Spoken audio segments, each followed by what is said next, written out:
What's going on? My name is Brerce, and today we have something a little special for you guys. About 6 months ago, I decided to go to this place called the Santa Fe Spring Swapmeet. Yeah, it doesn't really sound that great, does it? But hear me out. It was quite an experience. I went over there to find out if the Santa Fe Spring Swapmeet is Dank or Jank. If you guys didn't know, that's what my new series is going to be called. So let's kick this thing off with a little brief history about this Swapmeet people keep talking about, shall we? Hello, I can also have an English accent as well, and I will be your history teacher about the Swapmeet. So, back in 1950, the place was called La Mirada Drive-In Theatre. I do not want to write the whole thing. So, this La Mirada Drive-In Theatre used to hold up to 1,000 cars. Do you know how much that is? That is more than 900.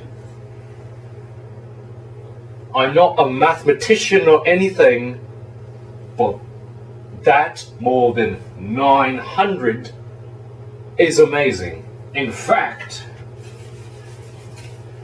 it holds even more than my brain can even calculate. What boggles my mind even more, it can also hold more than, this is the biggest number I can think of, 950. That is fucking crazy. 950. And so, in 1963, they decided to add a Swapmeet portion to the drive-in theatre.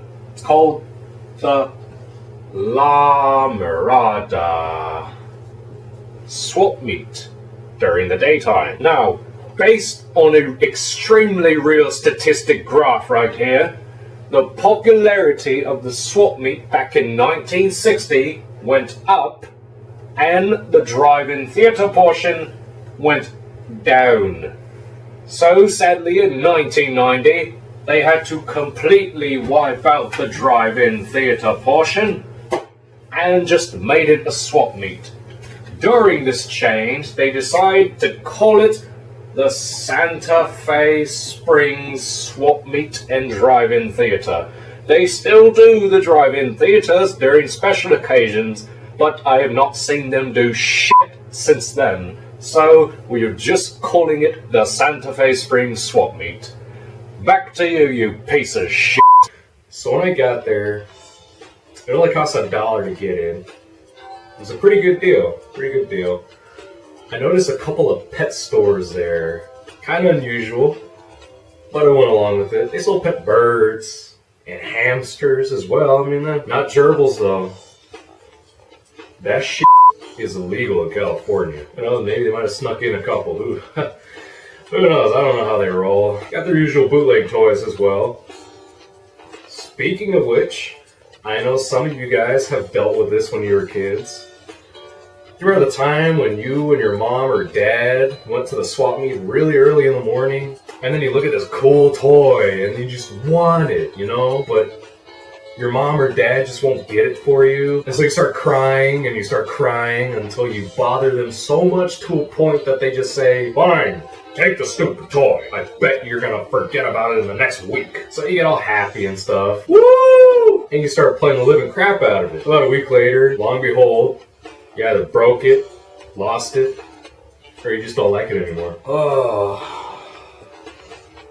those were good times. They had lots of clothing as well. Pants, sweaters, socks, underwear, Cali Life shirts, shoes, Cali Life shirts. Did I mention Cali Life shirts? Because I'm pretty sure I didn't. I swear like 6 or 7 vendors over there were selling Cali Life shirts. Nothing but it too.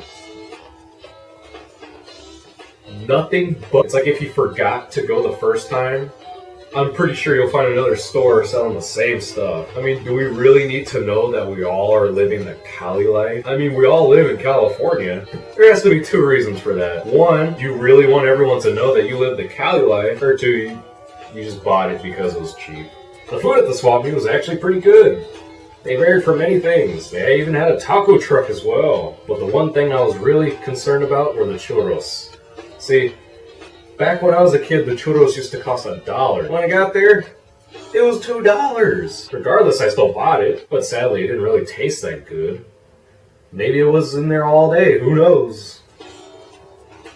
I don't know, but I didn't like it. A pretty cool feature of that Swapmeet is that they actually have tribute bands perform.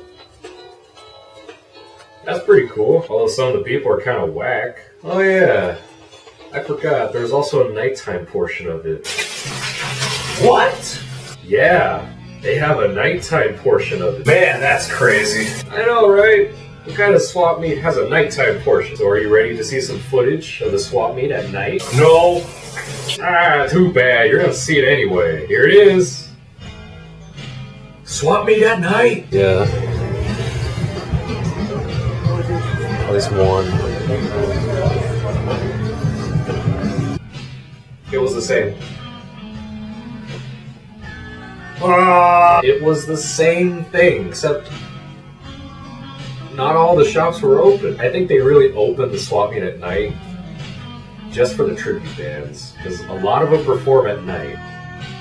Now, is the swap meet Dank or Jank? Kind of leaning towards Jank, unless there's something that made me change my mind.